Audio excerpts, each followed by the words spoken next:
जी news गणराज्य की बात।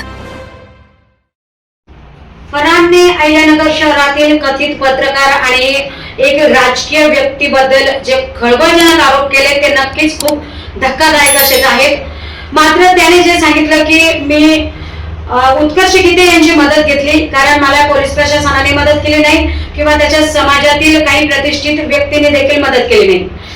या संदर्भात आम्ही घनश्याम बोडके आणि उत्कर्ष गीते यांची देखील मतं जाणून घेतली आहेत। सर नमस्कार, आरके न्यूज 24 तास मध्ये आपलं स्वागत। नमस्कार। फरहानने सांगितलं की पोलीस प्रशासनाने त्याची मदत केली नाही, सामाजिक म्हणजे त्यांचे जे समाजातील लोक असतील त्यांनी त्याची मदत केली नाही, त्याच्या आईवर आणि बहिणीवर अतिशय क्रूरपणे अत्याचार केले जातात, त्याचे व्हिडिओ देखील त्याच्याकडे आहेत। मग त्यांनी शेवटी तुमची मदत घेतली, तो तुमच्यापर्यंत आला, तुम्ही त्याला कशा प्रकारे मदत केली?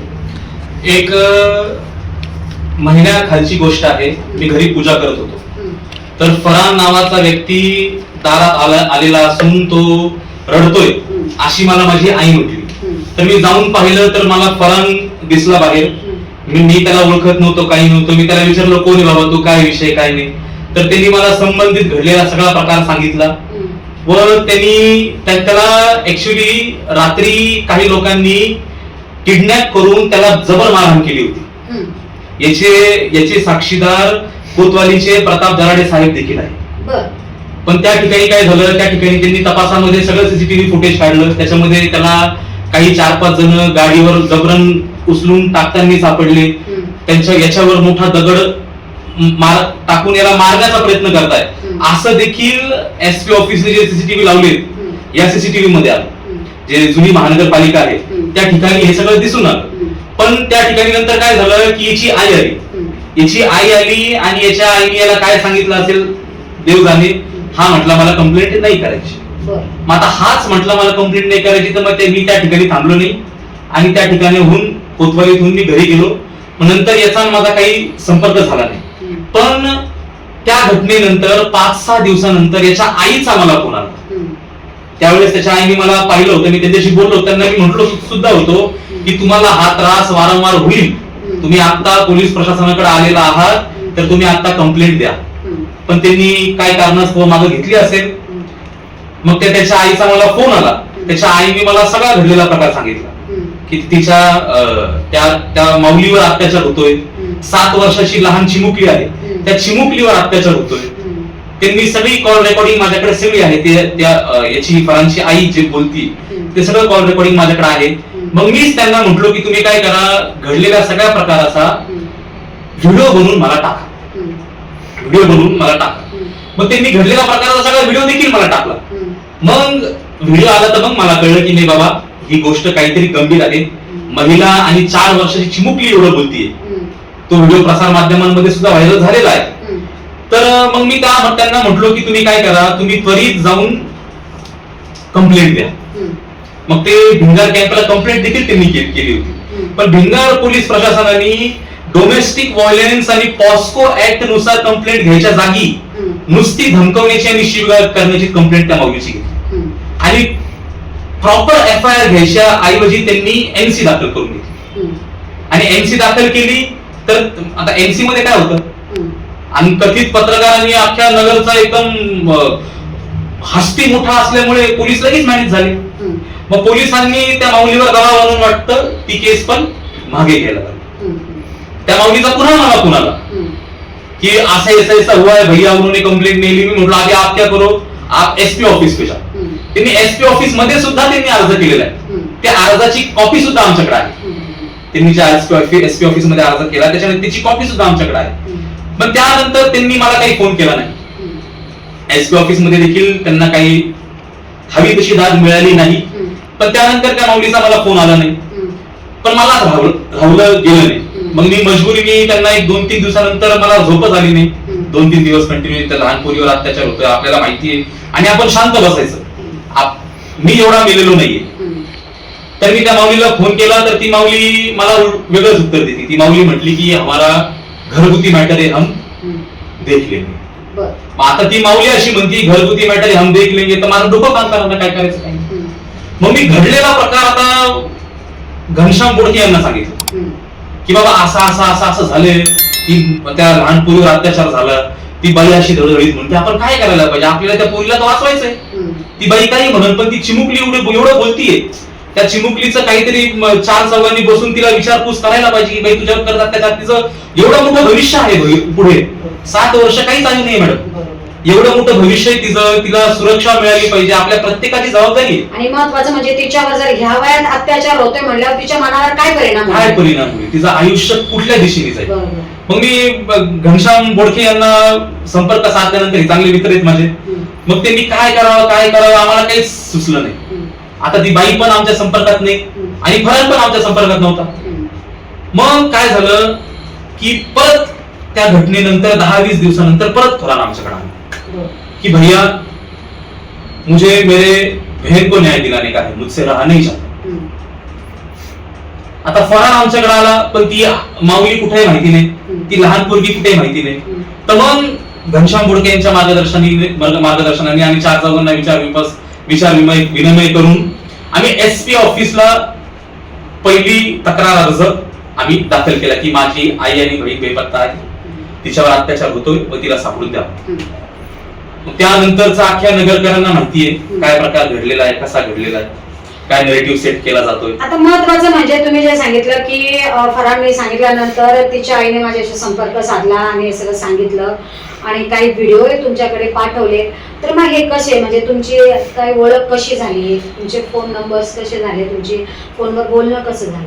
आता फरान मला डायरेक्ट घरी आलेला आहे. फरान कसा आला काय आला मला काहीच माहिती नाही. मी आमच्या गल्लीत विचारलं तर काही लोक म्हटले की गीते साहब किधर है मुझे बताओ, तर आम्ही त्याला तुझं घर दाखवलं, एवढंच मला माहितीये. मग त्यानंतर मी त्याच्याबरोबर कोतवालीमध्ये गेलो. मग त्या ठिकाणी त्याच्या आईची आणि माझी ओळख झाली. त्याची आई त्याला समजवायला आली होती की केस करू नको, ऐसा नको, आपने को जान से मार देंगे, अशी तिची आई त्या ठिकाणी त्याला म्हणत होती. मग त्यांनी केस परत घेतली. त्या ठिकाणी त्याच्या आईचा माझा पहिला संपर्क झाला की कोतवालीमध्ये ती बाई आली होती. ते लोक केस करतात, कंप्लेंट करतात आणि मग यांच्यावर दबाव टाकला जातो आणि मग हे परत केसेस मागे घेतात. मग आता पोलीस प्रशासन का असं करतंय आणि का यांना न्याय देत नाहीये? आता तुम्ही पोलीस प्रशासनावर कसं पाहता, पोलीस प्रशासनाकडे, आणि काय ऍक्शन घेणार? बघा ताई, आता मी जे आहे ते खरं बोलेन. पोलीस प्रशासनाचे असे खूप काही प्रकार आहेत जे जनतेसमोर येऊ नये असं पोलीस प्रशासनाला वाटतं. आणि मीडियामध्ये आणि कथित पत्रकार असल्यामुळे अख्खी लॉबी त्यांची असल्यामुळे आता तुम्ही पहा, 1-2 न्यूज चॅनल सोडलं की नगरमध्ये कोणी न्यूज लावत नाहीये, एवढी दादागिरी. नगरमध्ये एखादा किस्सा घडला तर 10 न्यूज चॅनलवर दिसतं ते. पण त्या बिचाऱ्या कुठल्या त्या ताईंनी काल परवा प्रेस कॉन्फरन्स घेतली, त्या मनसूर शेखच्या पोराच्या नावाने ती बातमी कोणीच लावली नाही. अख्ख्या मीडियाला बोलवून प्रेस कॉन्फरन्स घेतली. मीडियाचं काम होतं की ती बातमी, ती बाई काय म्हणतीये, त्या बाईचं काय म्हणणं आहे हे नगरकरांना दाखवा. ती माऊली तर आमच्याकडे आली नाही, त्या माऊलीने डायरेक्ट मीडियाला बोलवलं. मग आता त्या माऊलीवर ज्या घडलं ते कुठं घडलंय का, पण मीडियाने ते लावलं नाही. कारण तर मीडियाला असं वाटतं की कुठेतरी यांचा प्रेसवर यांचा दबाव आहे, प्रेसवर यांची हुकूमत चालते. पोलीस प्रशासन देखील यांना घाबरतं, पोलीस प्रशासन देखील काही कारवाई करायला तयार नाही.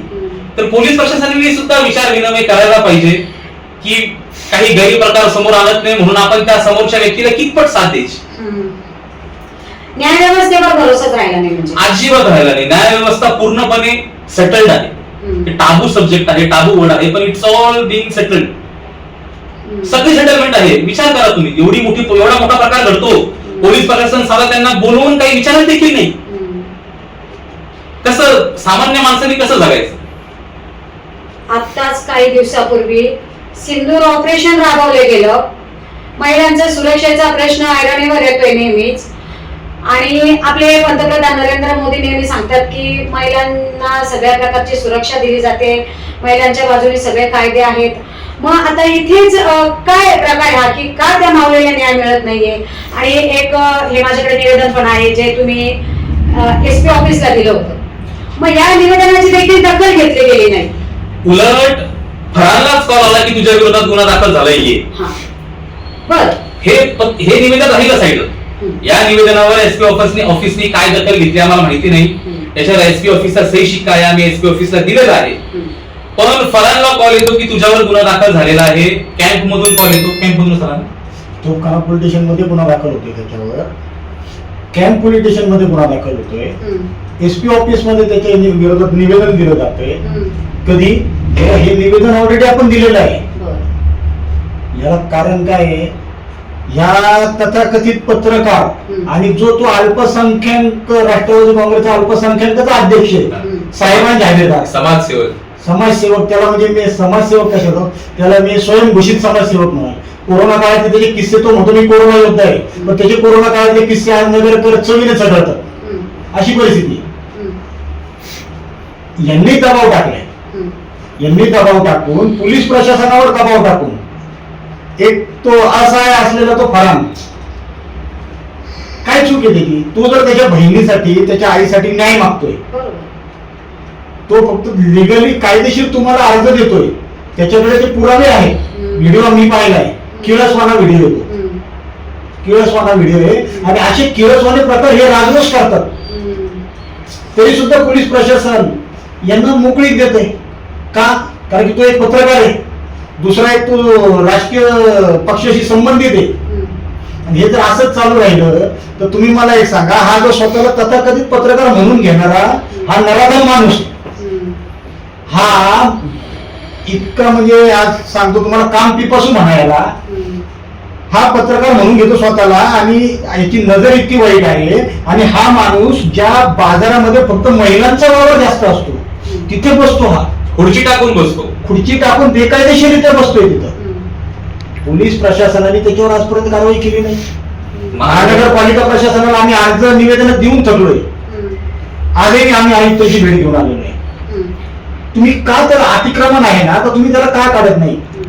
सगळीकडून असं कळतं की तो पत्रकारितेचा धाड दाखवतो. एक जस्ट आता एक 2-3 महिन्यापूर्वीची गोष्ट आहे. एक सर्वसाधारण आमची आज मी जाणून बुजून तुम्हाला सांगतो, माझी हिंदू बहीण होती, ती तिथे उभी होती, तिने गाडी लावली होती.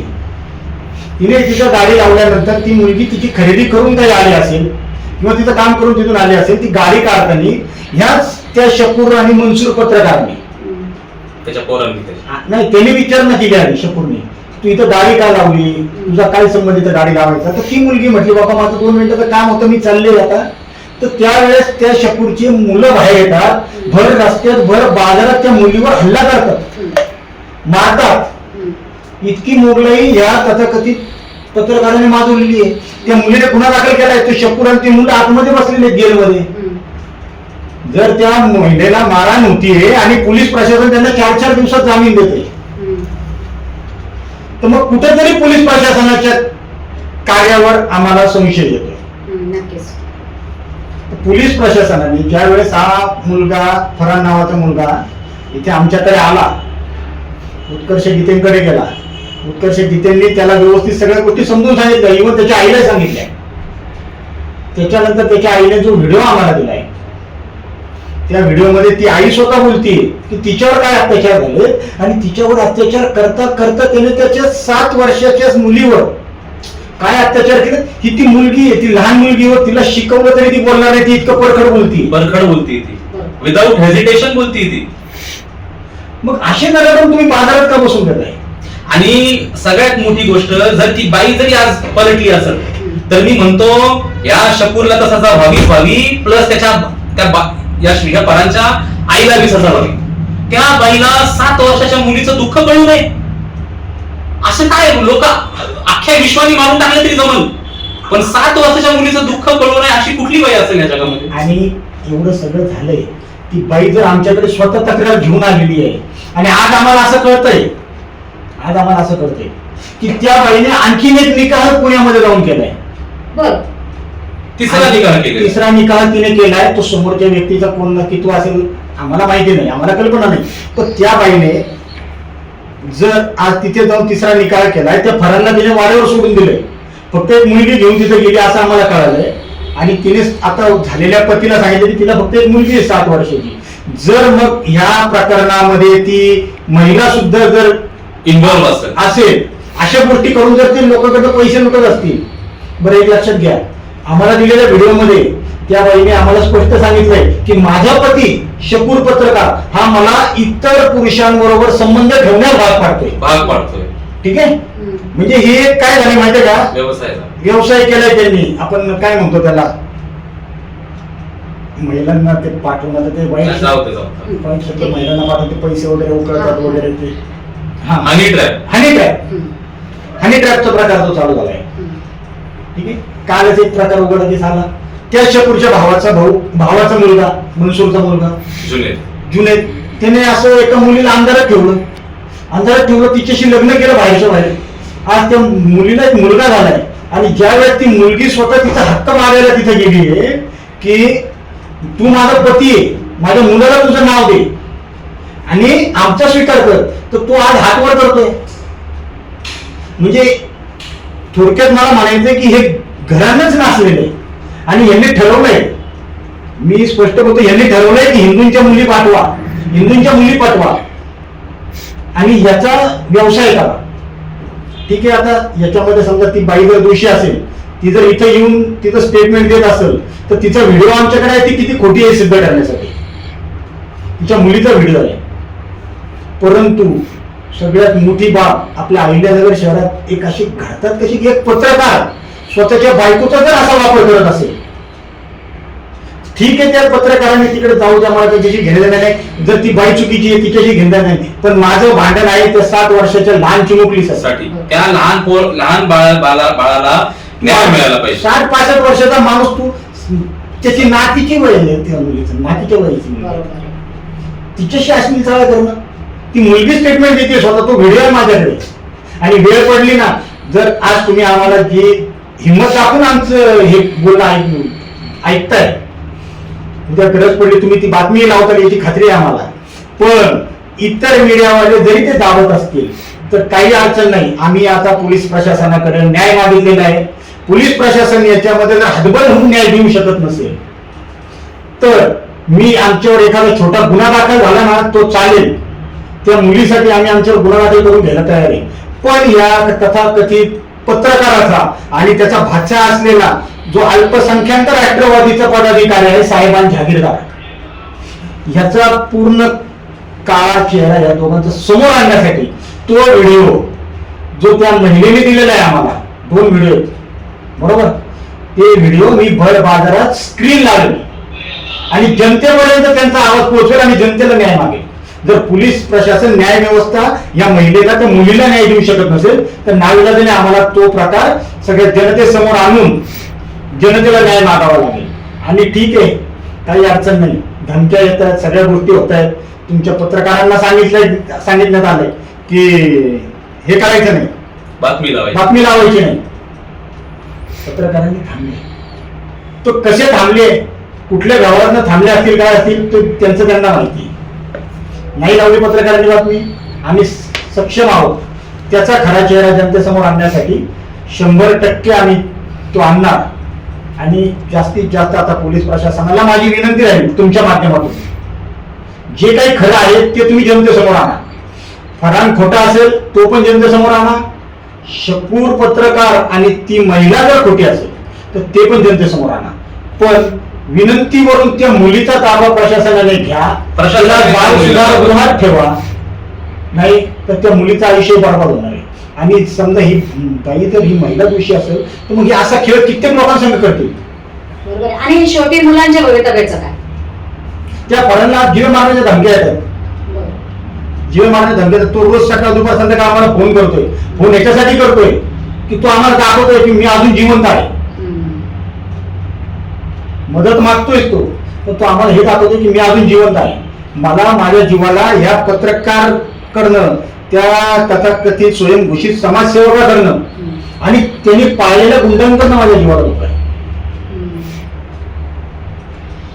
खूप खूप वाईट परिस्थिती, खरंच म्हणजे खूप धक्कादायक सगळा प्रकार आहे. बाजारात बसूनच प्रशासन यांना बाजारात बसूच कसं देतंय. तो साऊथचा व्हिडिओ नाही का, तो गुंडा भर चौकामध्ये 4 खुर्च्या टाकून बसतो, मग प्रशासन येतं त्याला हप्ता देतं, सॉरी आपलं बाकीचे लोक येतात त्याला हप्ता देतात, मग तो पोलीस प्रशासन मॅनेज करतो. हे पिक्चर मध्ये नसून अस्तित्वात एमजी रोड मध्ये मोची गल्लीत घडतंय, लोकांनी जाऊन पाहावं. आणि काल त्या मुलीने स्टेटमेंट दिलंय की एमजी रोड हा व्यवसायाचा नसून प्रकारचं अड्डा झालेला आहे.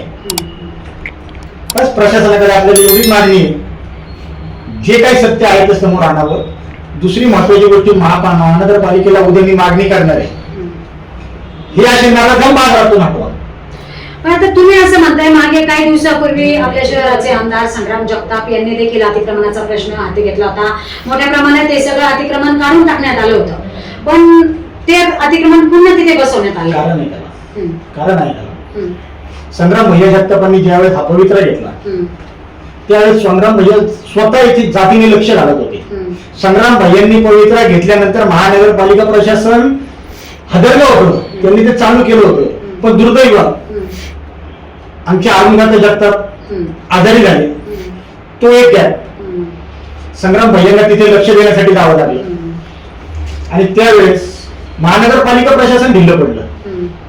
जोपर्यंत भैया इथे नाही तोपर्यंत महानगरपालिका प्रशासनाने कुठली कारवाई केली नाही. निर्लज्ज महानगरपालिका प्रशासन आहे. आणि तुम्हाला सांगतो, हा शंड आयुक्त आहे, ते ढगेच ना, यशवंत ढगे, डांगे, सॉरी यशवंत नाही, हा सगळ्यात शंड आयुक्त आपल्या महानगरपालिकेला आजपर्यंत मिळालेला आहे. त्याच्यानंतर तो बल्लाळ म्हणून एक अतिक्रमण विभाग प्रमुख, करप्टेड माणूस आहे 100%. माझ्याकडे त्याचे पुरावे, मी ते देणार आहे. मध्यंतरी एक प्रकरण अतिक्रमणचं त्यांच्याकडे दिलं होतं, ते अवैध अतिक्रमण आहे, ते काढा. ते काढायला तू जेसीबी त्याची सगळी टीम घेऊन गेलेला, आतमध्ये जाऊन 10 मिनिटांनी बाहेर आला, म्हणजे आम्हाला ते अतिक्रमण काढायचं नाही. तुमचेच काही पत्रकार होते तिथे, ते पत्रकारांना त्यांनी आत येऊ दिलं नाही काय चाललंय पाहण्यासाठी. म्हणजे आता हे पत्रकार जनतेला न्याय देण्याचं काम पत्रकारांनी करायचं की जनतेची कामं थांबवायचं काम पत्रकार करतायत? आता पत्रकारांकडनं तर आमची अपेक्षा सगळ्यांची जनतेची हीच असते की त्यांनी न्याय समाजाचा आणि सोसायटीमध्ये जे घडतंय तो खरा चेहरा जनतेसमोर पोहोचवायचा हा पत्रकारांचा एक काय म्हणतो आपण स्तंभ असतो, काम असतं. पण आज पत्रकार जर बातमी न लावायचे पैसे घेत असतील किंवा बातमी लावायचे तर पैसे घेतातच, अख्ख्या नगरला माहितीये. नगरकरांनी छोटंसं आंदोलन करून पाहावं आणि एखाद्या पत्रकाराला बोलवावं, तो पत्रकार होतो 500 रुपये देतो आणि बातमी न लावायचे जास्त पैसे घेतो. तर या पत्रकारांनी सुद्धा आत्मविवेचन करायला पाहिजे की तुम्ही काय प्रोफेशन मध्ये उतरलात, तुम्ही काय काम करायला पाहिजे आणि तुम्ही काय काम करता. समाजाला न्याय देण्याचं सोडून तुम्ही समाजाची न्याय व्यवस्था बिघडवण्याचं काम चालू. बिलकुल काम चालू. शोकांतिका आहे आपल्या नगरची शोकांतिका आहे नक्कीच. बरं, आता शेवटी जाता जाता पोलीस प्रशासनाला तुम्ही काय इशारा द्याल? बाय हुक और बाय क्रुक त्या लहान चिमुकलीला न्याय मिळेल. आम्ही त्याच्यासाठी शेवटपर्यंत जावं लागलं तरी आम्ही जाऊ. काय ऍक्शन घेणार तुम्ही? आता चाइल्ड हेल्पलाईनला आम्ही सांगितलेलं आहे, महिला आयोगाला सुद्धा आम्ही तक्रार करणार आहोत. त्यानंतर आम्ही अधिवेशन चालू आहे, त्या अधिवेशनामध्ये जाऊन एखाद्या चांगल्या नेत्याला बाबा जो काम करू शकतो, जो खरंच निडरपणाने हे गोष्ट बोलू शकतो, अशाला देखील आम्ही देऊ आणि त्या मुलीला आम्ही न्याय मिळवून देऊ. पण आता पोलीस प्रशासनाचं करायचं काय? जर पोलीस प्रशासन गांभीर्याने या सगळ्या प्रकरणाची दखल घेत नाहीये, तो मुलगा एक तळतळीने सांगतोय की माझ्या आईला आणि माझ्या बहिणीला न्याय द्या, शेवटी पोलीस प्रशासनावरच विश्वास असतो ना. आता पोलीस प्रशासनाने समजा याच्यामध्ये न्याय निवाडा केला नाही, आता ते इनामदार सारखे पोलीस असतील तर काय करणार? तो इनामदार सारखा पोलीस त्या बिचारा भगिनीवर प्रेशर टाकतो. काल आपण ती पाहिली प्रेस बाईट, त्या बिचारीची त्या ताईवर जो अत्याचार झाला त्याच्यावर तिथे जे 4 वर्षाचं पोरग होतं बघा, ते जुनेदची बायको म्हणते, तिच्यावर तो इनामदार नावाचा पोलीस कर्मचारी दबाव टाकतो. असे इनामदार नावाचे पोलीस कर्मचारी प्रत्येक चौकीमध्ये असतील. आणखी मागणी जर आता पोलीस प्रशासनाने मान्य केली, आम्ही म्हणत नाही की तुम्ही आम्ही अर्ज दिलाय म्हणून आम्हाला न्याय द्या, तुम्ही सत्याची शहानिशा करा. फरांनी जो अर्ज दिलाय, आम्हाला जे सांगितलंय त्याने जो अर्ज दिलाय त्याच्यामध्ये जर फरार दोषी आढळत असेल तर 100% पोलीस प्रशासनाने त्याला कायदेशीर कारवाई करावी. परंतु जर फरारने दिलेल्या अर्जात मध्ये काही तथ्य असेल आणि हे आरोपी असे मोकाट फिरत असतील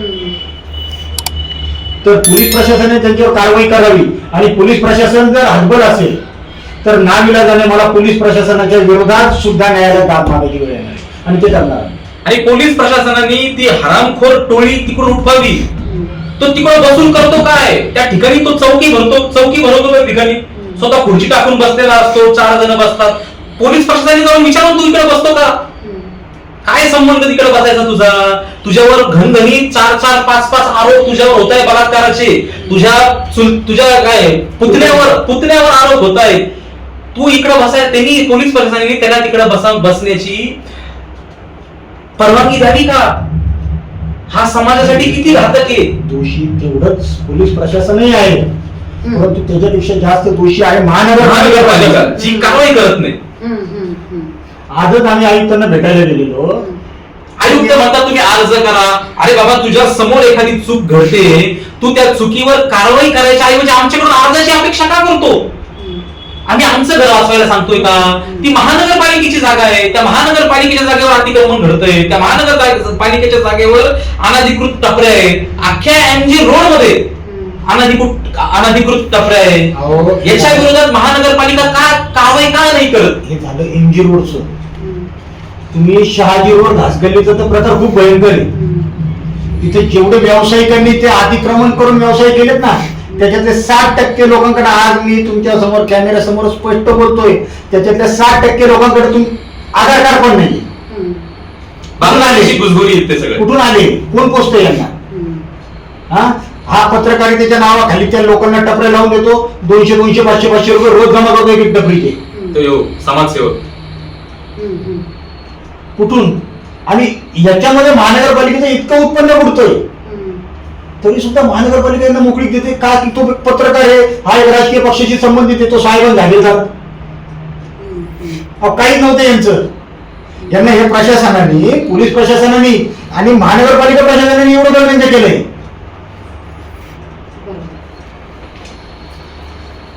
केळसवाले प्रकार आता बाजारात घडायला लागलेत. महिलांनी, मी आज स्पष्ट विनंती करेन आपल्या महिलांना की महिलांनी MG रोड म्हणजे अख्खा बाजारपेठ बायकॉट करावं. जर का हिंदू व्यापाऱ्यांना सुद्धा कळत नसेल की हे किती धोकादायक आहे, तर अशा हिंदू व्यापाऱ्यांना सुद्धा महिलांनी बायकॉट करावं. यांच्या दुकानी जाऊ नये खरेदी करून. हे जर शांत बसत असतील ना MG रोडचे व्यापारी, हिंदू व्यापारी, की महानगरपालिका येऊन यांना काढल, तुमच्या दाराच्या बाहेर उभा आहे, हे तुमचं काम आहे. त्याला म्हणाले निकल इधरची गाडी नको लागू, मेरे दरवाजे चांगले. पण जर तुम्ही असं म्हणतो कोहिनूरवाला, अरे अख्खं तुझं दुकान एवढं करोडोचं, तुझ्या बाहेर हे बसतात, तुला वाचा नाही फोडायला? अरे मेरे भारतीय बैठ रे, तू शांतपणे निमूटपणे पाहतो. कापड बाजार हा व्यापाऱ्यांचा राहिलाच नाही ना. हा जिहादी अतिक्रमण धारकांचा झालेला आहे. तुम्ही मला दाखवा ना. तो आज ठीक आहे, काही विषय नाही, तुम्हाला अतिक्रमण केलंय, सगळं केलंय, तुम्ही म्हणतात आमच्या पोटावर पाय दिला. माझा हिंदू व्यापारी एखादा जर तिथं अतिक्रमण करायला गेला ना तर त्याला मारहाण झालेली, त्याला मारलंय रोडवर पाडून. ते दीपक नवलानी पोट फाडलं होतं. तोच किस्सा ताजा नाही तर आमच्या पंजाबी अतिक्रमण धारकांनी दुकानदाराला घरात घुसून त्या पुरीला मारलं. तोच किस्सा ताजा नाही तरी माझ्या मोची गल्लीमध्ये आमच्या एका बहिणीला त्या भडकाने मारलं. हाच किस्सा ताजा नाही की हा किस्सा ताजा नाही की जुनेदचा किस्सा. अरे तुम्ही काय हिंदू समाज मारायची वाट पाहताय का? तुम्ही एक काम करा, पोलीस प्रशासनाने आणि महानगरपालिकेकडून होत नसेल तर तुम्ही राजीनामे देऊन टाका, तुमची गरज नाही. तुम्ही सुव्यवस्थेने जर नगर चालवू शकत नसाल ना, तुम्हाला एवढे पगार देऊन काही उपयोग नाही. आमचा टॅक्स चाललाय, आम्हीच त्या ठिकाणी उभं राहू आणि आमची सुरक्षा करू. आहे हिंदूंमध्ये धमक आहे तेवढी. आम्ही फक्त कायदा सुव्यवस्था पाळतोय म्हणून आम्ही शांत आहोत. पण कायदा सुव्यवस्था पायदळी तोडून हे लोक मार्केट कॅप्चर करतायत अनधिकृतरित्या.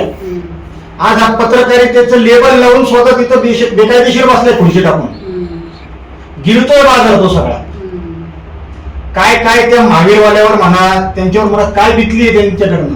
करोडो रुपयाची प्रॉपर्टी त्यांनी विकत घेतली आणि हा त्यांच्या जागेवर जाऊन ठिया मारतोय. हाच नगर शहरातला सगळ्यात मोठा ताबेवार आहे. जो मार्केटमध्ये जागा मिळतोय.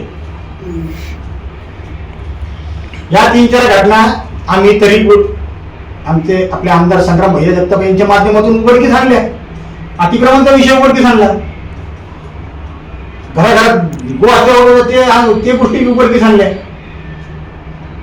आणि आता हा विषय पण आम्हाला द्यायचा त्यांच्याकडे, पण आता ते साहेब नव्हते, ते अधिवेशनला गेले. आम्ही त्यांना फरांडला व्यवस्थित त्याचा अर्ज वगैरे टाईप करून दिलाय. गरज पडली तर आम्ही त्यांची पण मदत या प्रकरणामध्ये घेऊ. खरंच अतिशय सगळा काही हा भयंकर प्रकार आहे आणि पोलीस प्रशासन आणि महापालिका याकडे जर डोळे झाक करत असेल, दुर्लक्ष करत असेल तर अहिल्यानगरकरांचं हे नक्कीच दुर्दैव म्हणावं लागणार आहे. सर, RK न्यूज 24 तासला आपण माहिती दिली आणि हा इतका मोठा सगळा गौप्यस्फोट आपण समाजासमोर आणलाय त्याबद्दल धन्यवाद.